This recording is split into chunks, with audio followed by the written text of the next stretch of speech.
it's not going to have like a big sign over it saying, do not litter the beach.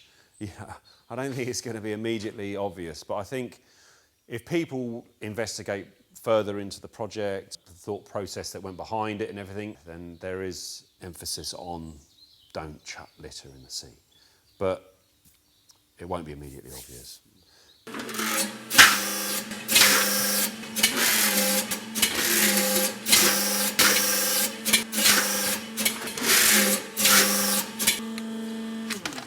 So I started looking at different elements from all the sculptures that were coming out of the schools. And it's all an amalgamation of little bits and pieces of recycled materials and items that they found on the beach. But I really started to love this, this very tall structure of all these elements on there.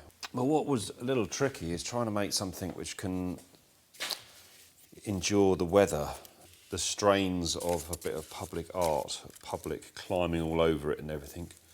So I'm going to get them cast in steel up at a local foundry, and actually then, weld them all into the base. So when the kids, come down and try and find that, they'll sort of look over the sculpture and then you'll say, oh, that was my one.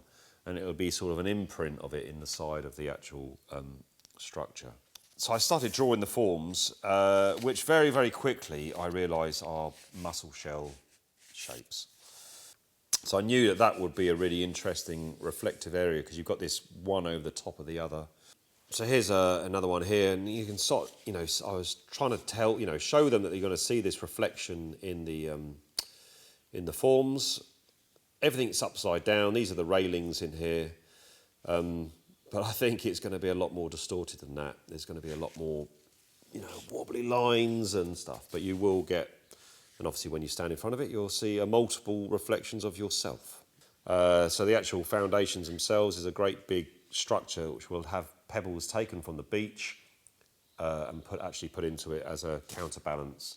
So the whole thing will be no concrete. And when I'm building the sculpture itself, there's going to be this sort of fluted form that comes up.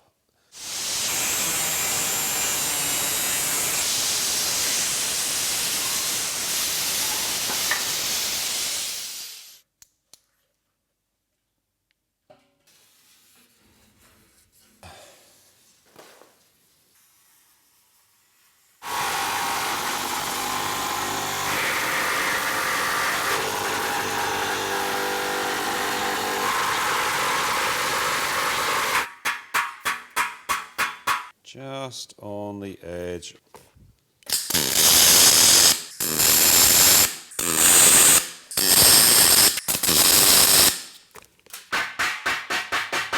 There's a combination of materials being used, mild steel, which will be galvanised, which will be very sensitive to the changing seasons. It goes very dull and in the winter months and very brighter in the summer months, and it dries out and stuff.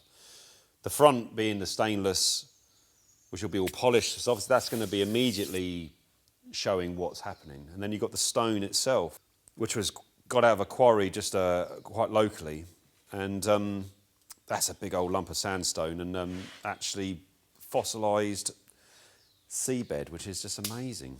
So what I'm hoping is that it's going to really capture the sound of the sea. So as you're sitting there, you're going to get this distorted sound of the sea as well. Because they're all different sizes and density and curve, all the images should be different.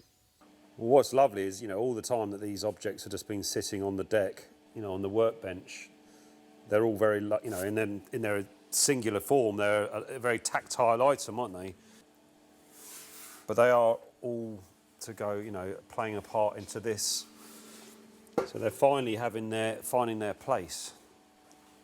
In its whole entirety, it's going to be very rigid and very strong. You can clamber over it if you want to and everything.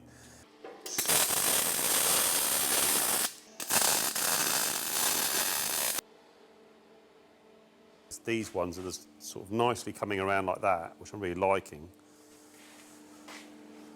But when that big one goes on, there's enough curve in that one to do the same.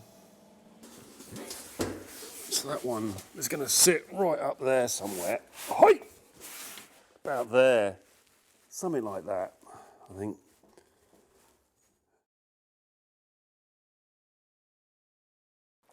So I've been basically putting all of this steel work into the main structure because I just need it to be absolutely, bomb-proof. So you can, if you can push it, it's not going to be moving anywhere. So all of these surfaces here will all be the same as this. They're all going to have these stainless steel, which they're all made. They're just down at the other studio with in the polishing process. So all of that, time and labour that I put into it is all done and dusted. It's just that final lump to be able to, push it over the edge and get it installed safely and professionally and all the right, going about it in the right way. I can't, it'd be good to get it, and obviously to be able to pay people to be able to do that, it means I can ask the right people to come and help. But it was a great process getting all the work cast from the kids' projects. This is the main one that inspired the actual sculpture. So that's there. It's even picked up the corrugation of the cardboard. It's quite amazing how detailed it is. And then these are actually shells we found on the beach. And the other thing that's been quite nice about this process is that I've actually used no heat, apart from welding it. Obviously, all this is all welded, but every single piece of steel has been bent by hand. So there's no kind of heavy, it's all to help keep the cost down, really. I mean, I know this has been going on for so long, it's like 2 years or something, this project. And I don't like rushing things or cutting corners. What I would love to do is to have it installed in March, ready for the new year. So when the spring bank holidays all come, there'll be like visitors, more so to Hastings as always. May Day is a very busy one, isn't it? It gives me plenty of time to, get the funds together to be able to get the galvanising done, get it back to the workshop. So if I've got all the way through till March, then I know that I can get it galvanised, get it back here, do the patination properly, get all the bits attached properly, and then when it comes to installation, it's planned correctly, and we've done some test lifts with the crane, and it's just constantly been in my life for nearly near on a year, and it's the general public, isn't it, when they see it and go, that's amazing.